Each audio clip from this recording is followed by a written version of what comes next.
So hello everyone, very good morning everyone. चलिए आप सभी का स्वागत करते हैं आपके अपने चैनल लर्नर्स पॉइंट पे, जहां हम पीछे कुछ दिनों से आपको करवा रहे हैं टेंस से प्रैक्टिस।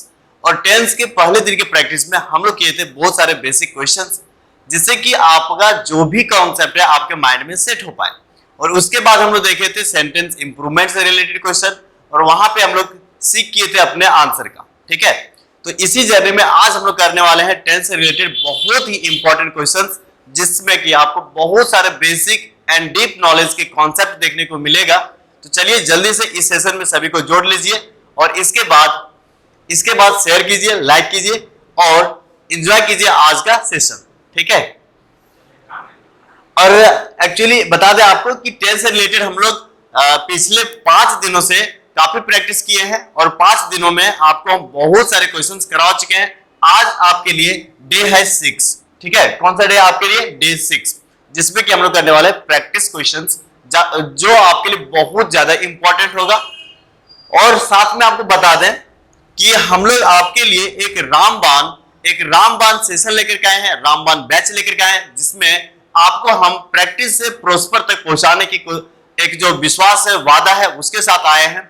इस वाले बैच में आपको हम कराते हैं प्रैक्टिस, और यहाँ पे आपको मिलता है मैथ का प्रैक्टिस सर के द्वारा रोज रात के 9 बजे। साथ में आपको वोकैब का एक तरह से प्रैक्टिस या फिर वोकैब सेशन बोला जाए तो डेली रात के 8 बजे, और सुबह में 7 बजे आपको मिलता है कंप्लीट आपका ग्रामर बेस्ड प्रैक्टिस क्वेश्चन, जिसमें कि आपको सारे तरह के question, sentence improvement, fill-ups and detect error, सारे सेगमेंट से रिलेटेड बहुत सारे क्वेश्चंस आपको मिल जाता है। और सारे के सारे आपको बहुत ही रिलेवेंट होगा, आपके एग्जामिनेशन ओरिएंटेड होगा। साथ ही आपको प्रीवियस ईयर्स के क्वेश्चन भी मिल जाता है। और इसी तरीके से आपको बेसिक जो रीजनिंग का है वो आपको डेली के दोपहर में 12 बजे और शाम 7 बजे आपको मिलता है प्रैक्टिस। ठीक है, तो इस वाले सेशन से आपका होने वाला है सक्सेस। ठीक है, और इस वाले बैच से आपको मिलेगा आपका प्रोस्पर। तो चलिए प्रैक्टिस से प्रोस्पर की जो जर्नी है, इस जर्नी में हम लोग आज बढ़ते हैं टेंस के ऊपर, और टेंस से रिलेटेड हम लोग बहुत सारे इंपॉर्टेंट क्वेश्चंस का सॉल्यूशन करने वाले हैं। ठीक है, तो चलिए एक बार अपने दोस्तों को भी जोड़ लीजिए, शेयर भी कर लीजिए और लाइक करना मत भूलिए। ठीक है, और यहाँ पे आपके सामने क्वेश्चन नंबर फर्स्ट, और ये क्वेश्चन नंबर फर्स्ट जो है, इसमें आप पढ़िए जरा एक बार क्वेश्चन को। आई थिंक आप एक बार में तीनों क्वेश्चंस को पढ़ लीजिए और तीनों क्वेश्चंस का आंसर करने की कोशिश कीजिए। काफी अच्छे क्वेश्चंस है आपके लिए, तो चलिए एक बार पढ़ लेते हैं। चलिए क्वेश्चन पढ़िए। सबसे पहले क्या लिखा हुआ? When you will find out any solution to this problem you will become able to finalise the project. Got it? Question है ना। नेक्स्ट क्वेश्चन है कि whenever you are coming here you bring a lot of sweets for me. हाँ, and the third, it is appearing to me that you are plotting against your friends and their parents. तीन question, there are 3 questions and you must have to answer all these 3 questions. ठीक है, तो चलिए सबसे पहले हम लोग answer करने की कोशिश करते हैं, आंसर बनाने की कोशिश करते हैं कॉन्सेप्ट बेस्ड, ना कि रटा हुआ, है ना। तो क्वेश्चन हम लोग फर्स्ट में आपको सॉल्यूशन करने से पहले कुछ बता दें, तो आप यहां पे पढ़िए सबसे पहले टाइम कंजंक्शन के बारे में। ये टाइम कंजंक्शन क्या होता है? टाइम कंजंक्शन क्या होता है तो आपको बता दें कि कुछ वर्ड्स होते हैं, जैसे when, after, before, as soon as, ठीक है। साथ में आपका हो जाएगा टिल, अनटिल, ठीक है। ये सारे जो वर्ड्स आपके सामने हम लिखे हैं, इन सारे वर्ड को हम लोग क्या बोलेंगे? Time conjunction. इससे कुछ समझ नहीं है टाइम कंजंक्शन क्या होता है। देखिए टाइम कंजंक्शन क्या होता है? एक ऐसी वर्ड जो एक दूसरे सेंटेंस को आपके पहले वाले सेंटेंस में ऐड करे, मतलब कनेक्ट करे, और कनेक्ट करने के साथ साथ वो जो ऐड हुआ है वो आपको एक टाइम रेफरेंस दे, उसे आप क्या बोलेंगे? उसे आप बोलेंगे टाइम कंजंक्शन। ठीक है, जैसे हम बोले कि आई I have been living here when I met him. यहां पर अगर आपसे पूछे कि हम यहां पे कब से रह रहे हैं, कब से, और कब को हम लोग क्या बोलते हैं इंग्लिश में? when. और when का जो आंसर देता है आप क्या बोलेंगे उसे? टाइम. उसे क्या बोलेंगे? टाइम. कब से रह रहे हैं, अब बोलेंगे जब हम उससे मिले थे. कि जब आप उससे मिले थे कोई टाइम है, कोई समय होगा? जी यस, यही तो है. आप इसे बोलते हैं कि सर ये जो ना यहाँ पे एग्जैक्ट समय ना बोल करके क्या बोला जा रहा है? एक सेंटेंस बोला जा रहा है और उस सेंटेंस के अंदर कहीं ना कहीं समय छुपा हुआ है, कहीं ना कहीं समय छुपा हुआ है. इसलिए इस व्हेन के बाद आया हुआ वक्त, आया हुआ जो सेंटेंस होता है वो एक वक्त के बारे में बात करता है. इसलिए इसे हम लोग क्या बोलते हैं? Time conjunction. Got it? Yes, got it. अब यहां से हम लोग क्या सीखने वाले हैं? अब यहां से जो सिखाते हैं उसको सीखने की कोशिश कीजिए.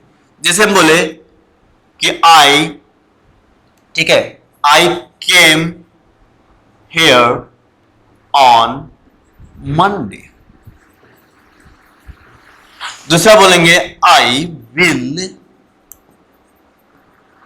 Come here on Monday. बहुत बढ़िया. बताइए मुझे कि इस मंडे के बारे में, और यहां पे इस मंडे के बारे में, ये मंडे कब का है? आने वाला, प्रेजेंट का, या फिर पास्ट का?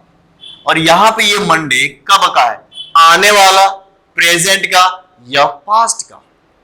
बोलेंगे sir came here. Came here का मतलब पास्ट, पास्ट, पास्ट. इसका मतलब मंडे, ये जो मंडे है ना, ये मंडे अभी का नहीं, आने वाला नहीं, बल्कि कहां का है? पास्ट का. ओके.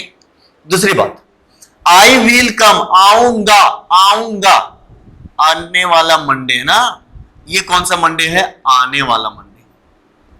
ये एक बात मुझे बताइए, मेरा बात है ना, मेरा दिमाग जरा छोटा सा है, मुझे ये समझाइए, यहां पे मंडे बीता हुआ हो गया और यहां पे मंडे आने वाला हुआ, कैसे पता चला? कैसे पता चला? मैटर ये है ना, पता कैसे चला? तो बोलेंगे सर यहां पे जो ना ये सेंटेंस जो लिखा हुआ है, यहां पे जो ये सेंटेंस लिखा हुआ है आई केम हियर, ये सेंटेंस पास्ट का है, और पास्ट का इसलिए मतलब मंडे भी पास्ट का होगा. और ये सेंटेंस आपका फ्यूचर का है, इसलिए मंडे भी क्या होगा? फ्यूचर होगा. इसका मतलब ये हुआ कि क्या आप इस मंडे को, इस टाइम को, इस मेन स्टेटमेंट के अकॉर्डिंग, क्लासिफाई करने? जी हां, उसी के अकॉर्डिंग क्लासिफाई कर रहे हैं, है ना. इसका मतलब ये हुआ कि ये जो समय है, ये समय हमारा इस मेन वाले स्टेटमेंट के अकॉर्डिंग काम करता है.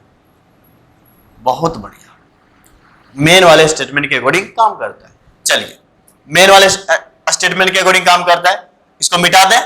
आप लिख लीजिएगा, क्योंकि यहां पे जो कुछ भी हम लिखेंगे सारे को हमको मिटाने का जरूरत पड़ेगा, इरेज करने का, ठीक है, एक्सपंज करने की जरूरत पड़ेगा, इसलिए आप इसे लिखते चलिएगा. इसका मतलब सर यहां पे जो समय होगा, इस समय के अकॉर्डिंग जो समय होगा उसका नेचर अपने आप सेंटेंस बोलेगा. हाँ, अपने आप सेंटेंस बोलेगा. कैसे? एक एग्जांपल समझा दीजिए. चलिए आपके सामने एक एग्जांपल ले लेते हैं. जैसे I will go there when I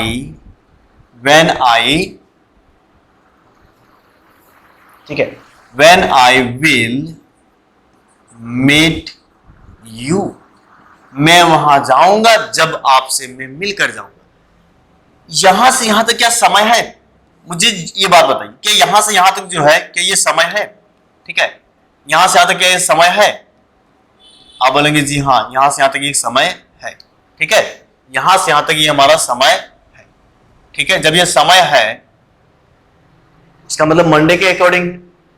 कि यहां के बारे में यदि टाइम पूछा जाए तो टाइम कहां से ढूंढ के बोलेगी? यहां से. आपके सामने मेन स्टेटमेंट ये है, तो मेन स्टेटमेंट आपके सामने ये रहा, तो समय यहां का जो समय है इसका नेचर अपने आप इसके ऊपर डिपेंड करेगा, उसी के ऊपर डिपेंड करेगा। तो बताइए यहां वाला जो समय, ये समय कहां का होगा? अब बोलेंगे सर स्टेटमेंट फ्यूचर का है, इसलिए यहां का समय जो है ये भी फ्यूचर का होगा। अब इस फ्यूचर में फिर से हम एक विल लगा दिए, इसका मतलब फ्यूचर के अंदर फ्यूचर डालने की कोशिश कर रहे हैं। आपको नहीं लग रहा कि यहाँ पे सुपरफ्लुअस हो रहा है? आप बोलेंगे जी हाँ, डायरेक्ट दिख रहा है। आप लगने की बात करते हैं, यहाँ पे तो सीधा सीधा दिख रहा है सुपरफ्लुअस। इसका मतलब इस विल को हटाना पड़ेगा। जी यस, जी हुजूर, यहाँ पे इस विल को हटाने की जरूरत है, क्योंकि ये समय के बारे में बात कौन कर ले रहा है? I will go there. Got it? Got it? Yes. अब चलिए इसी कॉन्सेप्ट को हम यहां पे लगाते हैं। यहां पे देखिए इस वैन के साथ स्टेटमेंट यहां से लेकर के यहां तक इंक्लूड है। इसका मतलब हुआ कि ये जो स्टेटमेंट इस वैन के साथ आ रहा है, इसका मतलब इस वैन का नेचर टाइम कंजंक्शन के रूप में है। तो ये पूरा का पूरा स्टेटमेंट क्या बता रहा है? टाइम। क्या बता रहा है? टाइम। और यहां के बाद जो बचा हुआ स्टेटमेंट है, ये स्टेटमेंट हमारा मेन क्लॉज बनता है, मेन स्टेटमेंट बनता है। और मेन स्टेटमेंट में विल लिखा हुआ है, अपने आप ये बता रहा है कहां का? फ्यूचर का। कहां का? फ्यूचर का। जब मेन स्टेटमेंट में फ्यूचर का टाइम ऑलरेडी दिखा रहा है, उसके बावजूद भी आप इस टाइम क्लॉज में विल का यूज कर रहे हैं, इसका मतलब गलती तो यहां है। किस तरह का गलती है? सुपरफ्लुअस। कैसी गलती? सुपरफ्लुअस गलती। इसलिए आंसर क्या करेंगे आप? Option A. Got it my dear? क्या ये बात समझ में आया? कॉन्सेप्ट अच्छा लगा ना? यस। ऐसे ही कॉन्सेप्ट पढ़ने के लिए आप ज्वाइन कर सकते हैं हमारी ऑफलाइन बैच, ठीक है? और साथ ही साथ प्रैक्टिस करना हो तो इस समय डेली जुड़ जाइए। डेली इस समय आपको मिलेगा बेहतर से बेहतर एक्सप्लेनेशन के साथ प्रैक्टिस। और साथ में यदि आप नए हैं तो चैनल को सब्सक्राइब जरूर कर लीजिएगा, और साथ ही लाइक तो आपका बनता ही है, यही आपका गुरु दक्षिणा है ना? चलिए, तो ये चीज आपको समझ में आ गया होगा। अब चलते हम लोग आगे, इसको मिटा रहे हैं मेरे दोस्त। ओके, अब हम लोग आगे नेक्स्ट क्वेश्चन के ऊपर बात करते हैं। और नेक्स्ट क्वेश्चन पढ़िए। Whenever you are coming here, you bring a lot of sweets for me. जब कभी आप यहाँ आते हैं, हमारे लिए मिठाई लेकर के आते हैं, है ना? और मेरा दिल गार्डन गार्डन हो जाता है, इसलिए जरूर लेके आइएगा इस बार भी, ठीक है? तो whenever you are coming here, you bring. Whenever, जब कभी आप आते हैं, क्या लिखे? Whenever, जब कभी भी आप आते हैं। इसका क्या मतलब हुआ? इसका मतलब सर हैबिट दिखा रहा है। और कौन से टाइम में? तो बोलेंगे present time. Sir present time में हैबिट दिखा रहा है, इसका मतलब simple present tense. Very good, simple present tense, ठीक है? और जब सिंपल प्रेजेंट टेंस है तब यू आर कमिंग कहना सही है? नहीं नहीं नहीं, एकदम नहीं। क्या बोलेंगे? You come, you come. Answer option A, ठीक। चलिए अब आगे चलते हैं हम लोग। It is appearing to me that you are plotting against your friends on and their parents. एक बात बताइए, appearing, यहां पे appear के बारे में बताइए, ये किस तरह का वर्ब है? एक्शन या नॉन एक्शन? सर इसका मतलब हमको जरा समझाइए ना कि अपीयर का मतलब क्या होता है। अरे अपीयर का मतलब नहीं ले रहा कि प्रतीत हो रहा है, ऐसा प्रतीत और अनिश्चित प्रतीत होना, सर दिखाई नहीं दे रहा है, काम होते दिखाई नहीं दे रहा है, नहीं। That means non action verb. कैसा वर्ब? Non action verb.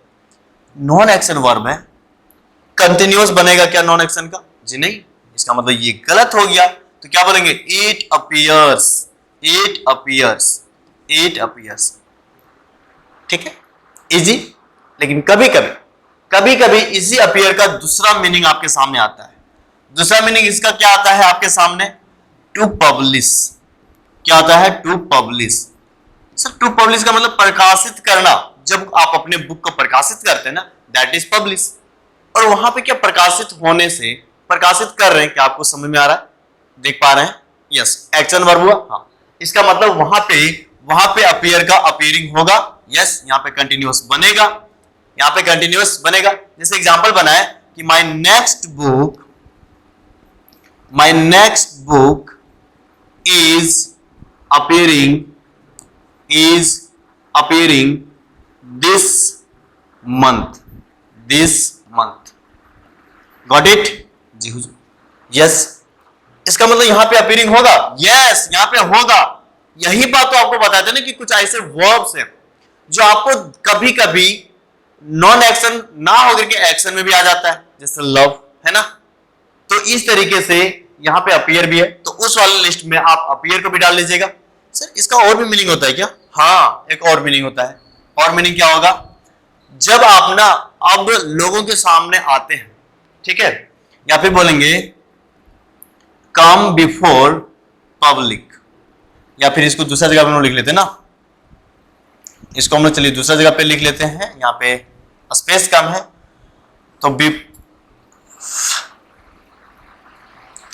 तो अपीयर का दूसरा क्या मतलब हो गया?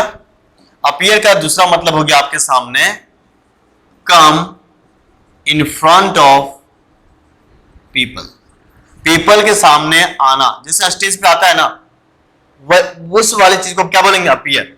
एग्जाम्पल में हम लोग इसको ले लेते, जैसे mister Rajkumar Rao is now appearing on the stage, appearing on the stage।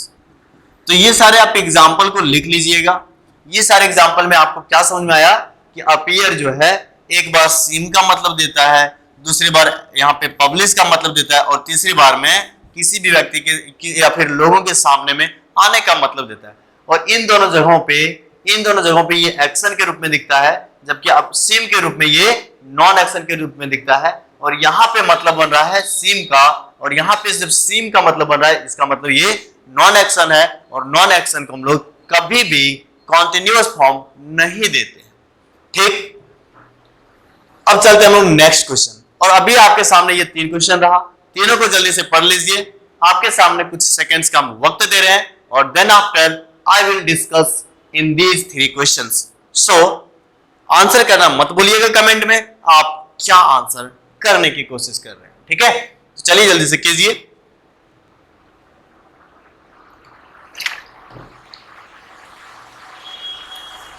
चलिए बहुत ज्यादा वक्त ना लेते हुए आपको हम इन सारे क्वेश्चंस का एक्सप्लेनेशन देने की कोशिश कर रहे हैं। The old man who is sitting in that room lived here for more than a month, but he has never created any problem, है ना।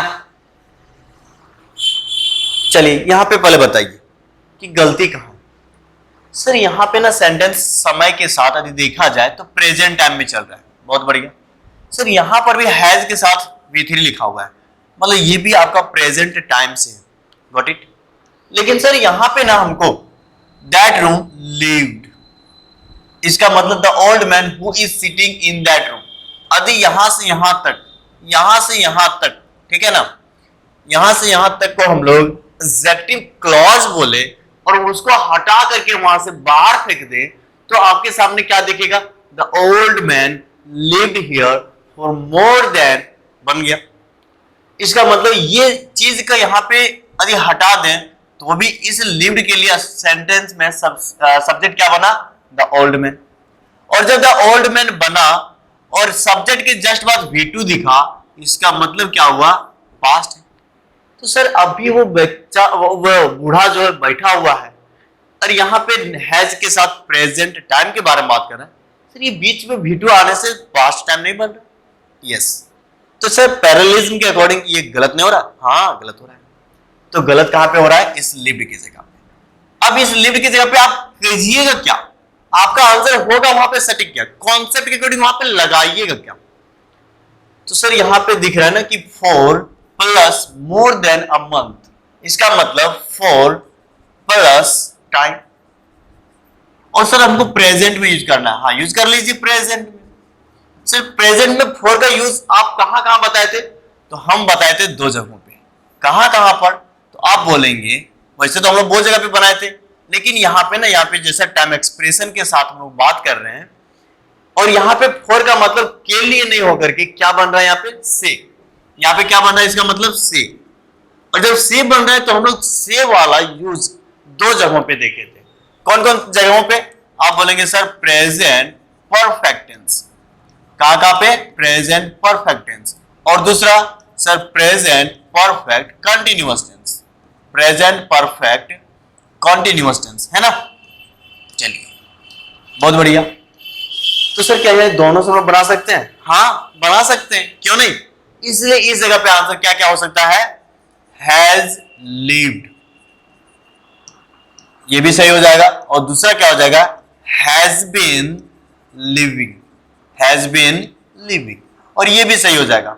यहां पे हम लोग बात करेंगे रहने पे, और वहां पे बात करेंगे हम लोग फोकस कहां पे करेंगे, इस टाइम पे, मोर देन अ मंथ पे, ठीक है।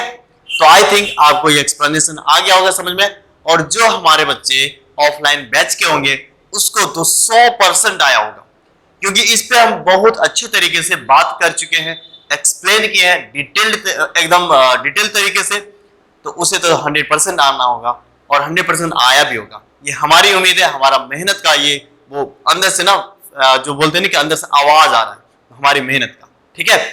अब हम लोग बात करते हैं क्वेश्चन नंबर 5। क्वेश्चन नंबर 5 आपके सामने क्या लिखा हुआ, a misogynist is a person who is hating woman but a philogynist is a person who loves woman, ठीक है। चलिए तब यहां पे हम लोग बात करते हैं इस मिसोगाइनिस्ट के बारे में।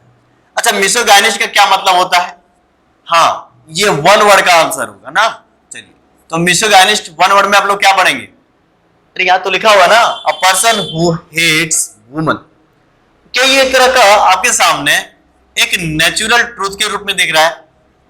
जो मिसोगाइनिस्ट होता है वो हमेशा क्या करते हैं, वुमन से हेटिंग करता है, ये एक तरह से नेचुरल ट्रूथ भी तो है, और नेचुरल ट्रूथ है इसका मतलब कौन सा टेंस, यदि प्रेजेंट में बात करें तो सिंपल प्रेजेंट, और हमेशा सिंपल प्रेजेंट में ही होता है नेचुरल ट्रूथ ना, इसलिए हु इज हेटिंग ना होकर के क्या होगा, हु हेट्स। तो गलती कहां पे था, पार्ट ए में। Next, the secret of his good health lies in the fact that he is getting up before sunrise and has a 2-mile walk every morning. Every morning, अरे वाह आप लोग तो आंसर कर दिए। क्यों एवरी मॉर्निंग कहां पे बताए थे, एवरी मॉर्निंग कहां पे बताए थे, एवरी मॉर्निंग बताए थे कि ये हैबिट बताने वाली बात होती है, और हैबिट बताने वाली बात यदि कहां पर प्रेजेंट टाइम में हो तो कौन सा टेंस आप यूज करेंगे, अरे हमेशा एक ही टेंस आप यूज करेंगे ना, सिंपल प्रेजेंट टेंस। तो बताइए गलती कहां पे है, सर इज गेटिंग की जगह पे क्या होगा, गेट्स अप हो जाएगा, ठीक है।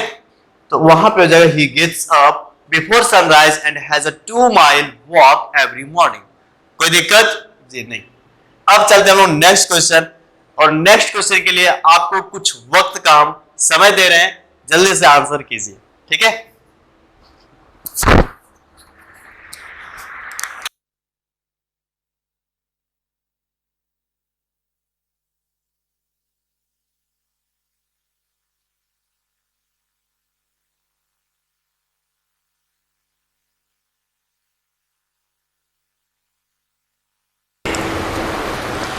चलिए तो क्या आप लोग का आंसर आ गया, चलिए अब देखते हैं इसका एक्सप्लेनेशन, ठीक है।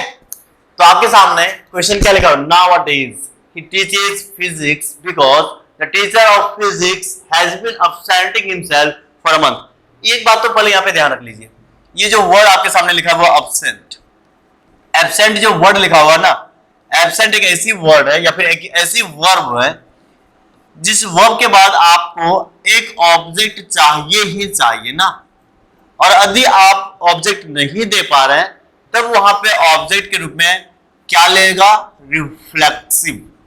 क्या लेगा ये, रिफ्लेक्सिव। किसका रिफ्लेक्सिव, ऑफ सब्जेक्ट। जो सब्जेक्ट आप यूज करेंगे उसी का रिफ्लेक्सिव केस ले लेगा।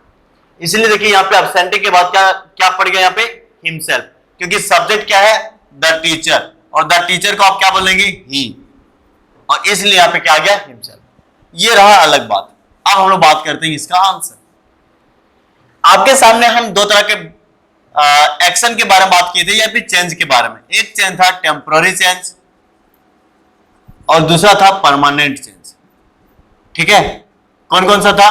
Temporary and permanent. Temporary change को क्या बोलेंगे? जो कुछ समय के लिए चेंज होता है उसके बाद वापस अपने स्थिति में आ जाता है। परमानेंट चेंज, यदि हम ऐसे हैं और पूरी तरह से हम अपना पेशा को या फिर अपने ऑक्यूपेशन को चेंज कर ले, यानी हम टीचर से यदि डॉक्टर बन जाएं और हम हमेशा के लिए डॉक्टर का ही काम करेंगे, दैट मीन्स ये परमानेंट चेंज हुआ। ठीक है, अब यहां पे देखिए नाउअडेज, आजकल ही टीचर्स फिजिक्स। यहां पे नाउअडेज का मतलब हुआ कि आजकल, आजकल वो क्या पढ़ा रहा है? फिजिक्स। इसका मतलब वो कैसे चेंज कर लिया अपने आप को? Temporary change. क्या इसके बाद वो फिर से परमानेंट अपनी स्थिति में आ जाएगा? बोलेंगे हाँ। क्यों ऐसा? क्योंकि आगे जब पढ़े ना, तो आगे पढ़ने के बाद पता चला कि जो फिजिक्स वाले टीचर हैं वो आजकल अब्सेंट कर रहे हैं, इसीलिए वो व्यक्ति आजकल फिजिक्स पढ़ा रहा है। इसका मतलब जैसे फिजिक्स वाला टीचर आएगा वो फिर से अपना लैंग्वेज पढ़ाना शुरू कर देगा। इसका मतलब हुआ कि ये टेम्पररी चेंज है। और टेम्पररी चेंज को आप हमेशा कौन से टेंस में लिखते हैं? तो बोलेंगे सर कॉन्टिन्यूअस टेंस। अब ये कॉन्टिन्यूअस टेंस कौन से टाइम का? तो यदि सेंटेंस हमारा प्रेजेंट में चल रहा है तो प्रेजेंट कॉन्टिन्यूअस। इसलिए यहां पे ही टीचेस ना होकर के क्या हो जाएगा? He is teaching. क्या हो जाएगा यहां पे? He is teaching. Got it? क्या ये बात समझ में आ गया? यस। अब हम लोग देखते हैं क्वेश्चन नंबर 8।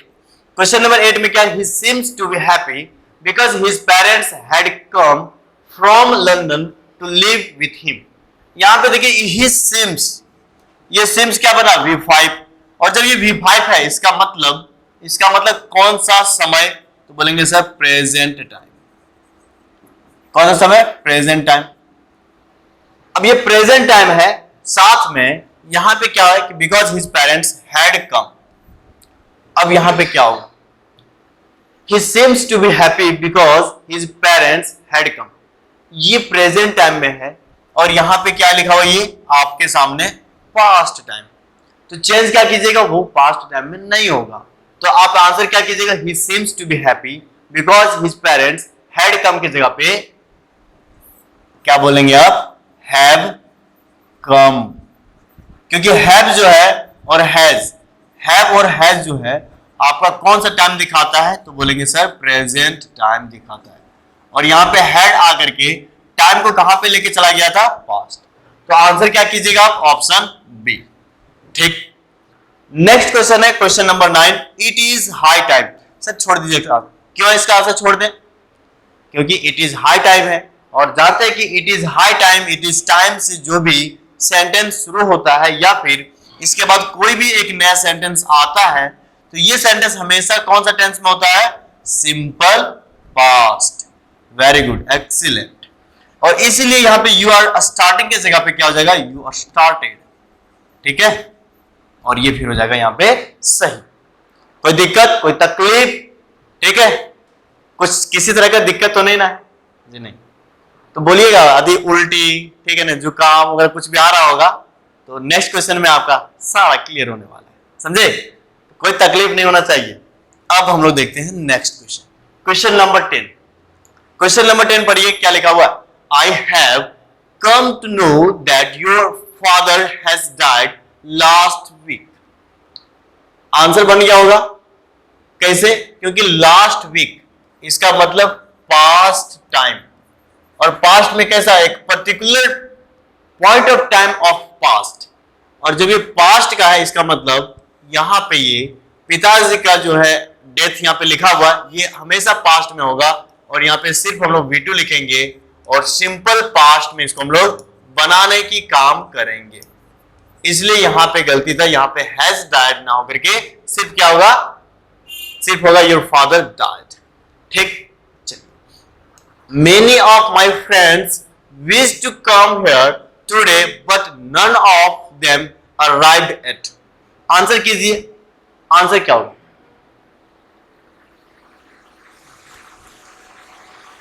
क्या होगा यहां पे आंसर? देखिए यहां पे लिखा हुआ एट, इसका मतलब अभी तक। और एट के बारे में हम क्या बोले थे? कि एट के बारे में बोले थे कि ये एक परफेक्ट वर्ड है। और ये परफेक्ट वर्ड के साथ साथ ये आपको अभी प्रेजेंट से रिलेट करने की कोशिश करता है। इसका मतलब यहाँ पे अराइव्ड की जगह पे क्या हो जाएगा, यहाँ पे अराइव्ड की जगह पे हो जाएगा हैव अराइव्ड, या फिर हैज अराइव्ड। सर दोनों क्यों होगा, यहाँ पे दोनों क्यों होगा, हैव अराइव्ड और हैज अराइव्ड क्यों होगा? क्योंकि हम आपको बताए थे सनम के बारे में, और सनम किसी बेवफा सनम के बारे में। और बेवफा सनम क्यों? क्योंकि ये सारे जितने कुछ यहाँ पे हम लिखे हैं SANAM, ये सारे के सारे कभी कभी आपको सिंगुलर एंड कभी कभी आपको प्लूरल सब्जेक्ट बनाते हुए दिखेगा। और इसी में से एक है एन, और इस एन का क्या मतलब होता है, नन। और यहाँ पे देखिए आपके सामने क्या लिखा हुआ, नन। और नन का मतलब ये कभी कभी सिंगुलर और कभी कभी आपके सामने ये कैसा दिखेगा, प्लूरल फॉर्म में दिखेगा। ठीक है, यदि आपको इस सनम का फुल फॉर्म जानना होगा तो कमेंट कीजिएगा, नेक्स्ट वीडियो में आपको बताएंगे। ठीक है, तब तक इस बेवफा सनम को आप खोजिए। अब है आपके सामने क्वेश्चन नंबर 12। क्वेश्चन नंबर 12 पढ़िए, क्या है, she says that she will take her umbrella in case it will rain. Sir यहाँ पे आंसर क्या होगा, समझ में आ रहा है क्या? आंसर कहां पे होना चाहिए answer? He says that she will take her umbrella in case it will rain। यदि आपको हम बोले कि कुछ जो आपको कंडीशनल बातें होती है, आप यदि किसी को कंडीशन लगाते हैं तो सीधा सीधा क्या बोलते हैं, नो बात, सॉरी सीधी बात नो बकवास। क्या बोलते हैं उसे, सीधी बात नो बकवास। कंडीशन तो इसी को बोलते हैं ना। और जब सीधी बात है इसका मतलब उस टेंस को आप क्या बोलेंगे, आप बोलेंगे सर सिंपल प्रेजेंट टेंस। क्या बोलेंगे उसे, सिंपल प्रेजेंट टेंस। कब, जब आप कंडीशन लगाते हैं, और कंडीशन किसके साथ, फ्यूचर के साथ। कंडीशन किसके साथ, फ्यूचर के साथ। तो कंडीशन या फिर कंडीशनल जो फ्रेज आएगा वो फ्रेज हमेशा कौन सा टेंस में होगा, आप बोलेंगे simple present tense. In case का क्या मतलब बन रहा है, जरा पढ़ के देख लीजिए। He says that she will take her umbrella in case, यदि बारिश होगी, ठीक है ना, यदि बारिश होती है तब उसे अपना अम्ब्रेला ले लेना चाहिए या फिर लेना पड़ेगा। तो यहाँ पे कंडीशन है ना, कंडीशन क्या है, बारिश होने का। और ये कंडीशन के साथ आ रहा सेंटेंस ना, इसका मतलब ये क्या हुआ, ये हुआ कंडीशनल फ्रेज। और कंडीशनल फ्रेज किसमें आप बोलेंगे, सिंपल प्रेजेंट टेंस। इसलिए यहाँ पे इनकेस के बाद क्या हो जाएगा, इट रेन्स। क्यों? क्योंकि सीधी बात को हम लोग लिखते हैं सीधा सीधा simple present tense. Got it? Very good, आप लोग तो बड़े चालाक बच्चे। अब हम लोग देखेंगे आज के लास्ट स्लाइड जिसमें कि 3 क्वेश्चन हैं, and the question goes to question number 15, और इसका आंसर कीजिए। इसके बाद हम लोग फिर नेक्स्ट क्लास में मिलेंगे। सबसे पहले क्वेश्चन पढ़ते हैं 13। I will let you know as soon as I will get any information about your promotion. Answer इसका करने छोड़ दें क्या? क्यों? क्योंकि सर एज सुन एज के बारे में तो बताया है, ये एक टाइम कंजंक्शन है, और इसके बाद ये टाइम का क्लॉज आता है, और टाइम का क्लॉज आता है, टाइम का स्टेटमेंट आता है। तो हम लोग इस टाइम को या इस टाइम के नेचर को जानने के लिए सिर्फ रेफर करते हैं कहां पे, मेन स्टेटमेंट में। और मेन स्टेटमेंट अपने आप यहाँ पे फ्यूचर दिख रहा है, तो बार बार आप फ्यूचर मत लिखिए, सीधा कीजिए आई गेट एनी इंफॉर्मेशन। ठीक, अब यहां आपके सामने when I will be 30 most of my friends will be above 35 this year. इसको भी छोड़ दे क्या? यस, क्यों? क्योंकि सर व्हेन के साथ टाइम क्रॉस बना है ना, तो आने वाला स्टेटमेंट के अकॉर्डिंग, ये मेन स्टेटमेंट है, उसी के अकॉर्डिंग आपका क्या हो जाता है, ये समय, ये टाइम का पता चल जाता है। इसलिए व्हेन आई क्या हो जाएगा, when I am 30 will be को हटा करके क्या करेंगे, when I am 30 most of my friends will be above 35 this year. ठीक, नेक्स्ट आपके सामने question number 15। This is Indeed the first time in my life that I hear such an interesting story. तो अब इसका answer कीजिए। अब इसका answer क्या होगा? सर आप एक चीज बताए थे, क्या बताए थे? The first time. This is the first time ना, हम आपको यही तो बताए थे कि this is the first time, ये पहली बार है कि हम ऐसा काम किए हैं। इसका मतलब ये तब आपके मुंह से बाहर आता है जब आप काम को कंप्लीट कर लेते हैं, जब आप काम को क्या करते हैं, कंप्लीट करते हैं। और काम को यदि प्रेजेंट टाइम में कंप्लीट करते हैं तब कंप्लीट वर्ड के लिए आता है परफेक्ट, और आप टेंस यूज करते हैं प्रेजेंट परफेक्ट टेंस। कौन सा आप यूज करेंगे, प्रेजेंट परफेक्ट टेंस। कब, जब आप सेंस लाते हैं किस चीज का, कंप्लीट का, और कंप्लीट वाला सेंस के बाद ही आपके मुंह से निकलता है, आपके जुबान से बाहर आता है this is the first time, या पहली बार। और यहां पे देखिए, यहां पे सारा का सारा कहां पे चल रहा है, प्रेजेंट में, इसलिए यहां पे आई हियर की जगह पे आई हैव हर्ड क्या बन जाएगा, आई हैव हर्ड। और क्यों, क्योंकि हमको बनाना था प्रेजेंट परफेक्ट टेंस। तो इस तरीके से आपका गलती कहां पे था, इस वाले सेगमेंट में, और आंसर करेंगे ऑप्शन सी। तो आई होप कि आपको ये एक्सप्लेनेशन बेहतर तरीके से समझ में आया होगा। तो जाते जाते एक बार फिर सेशन को लाइक करना मत भूलिए, शेयर करना मत भूलिए, ठीक है। और कल फिर से सुबह 7 बजे जुड़िए हमसे, क्योंकि हम लेकर के आते हैं बेस्ट एक्सप्लेनेशन ऑफ ग्रामर, ठीक है। तो आज के लिए बस इतना ही, फिर मिलेंगे कल, तब तक के लिए जय हिंद,